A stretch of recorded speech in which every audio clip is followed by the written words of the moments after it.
মালয়েশিয়ায় কাগজপত্রবিহীন অনেক প্রবাসী বাংলাদেশি অবস্থান করছেন। এমন প্রবাসীদের অনেকেই বৈধকরণ প্রকল্প রিক্যালিব্রেশন 2 প্রোগ্রামের সুবিধা নিতে নতুন করে পাসপোর্টের জন্য আবেদন করেছেন। প্রবাসীরা যেন বৈধতা পেতে পারে সেজন্য নানা পদক্ষেপ নিয়েছে বাংলাদেশ হাইকমিশন।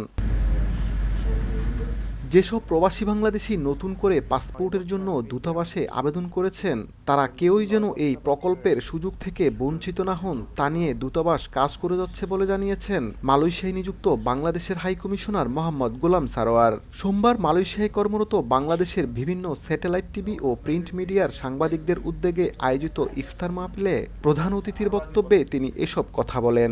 চেষ্টা থাকবে বিশেষ করে আরটিকে 2কে সামনে রেখে যাতে একজন বাংলাদেশীয় অন্ততপক্ষে পাসপোর্টের কারণে আরটিকে বঞ্চিত না হয়, সেই লক্ষ্যে আমাদের যত রকমের কাজ করা প্রয়োজন আমরা দূতাবাসে সেটা করছি এবং করে যাব।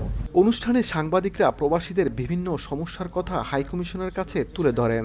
এ সময় বাংলাদেশের উন্নয়ন যাত্রায় প্রবাসীদের ভূমিকার কথা উল্লেখ করে তাদের কল্যাণে কাজ করার দৃঢ় প্রত্যয় ব্যক্ত করেন তিনি। অনুষ্ঠানে উপস্থিত ছিলেন বাংলাদেশ হাইকমিশনের শ্রম মিনিস্টার মোহাম্মদ নাজমুস সাদাত সেলিম এবং হাইকমিশনের শ্রম শাখার প্রথম সচিব ASM জাহিদুর রহমান। হাইকমিশনারকে সম্মাননা ক্রেস্ট প্রদান করেন মালয়েশিয়ায় কর্মরত বাংলাদেশি সাংবাদিকরা।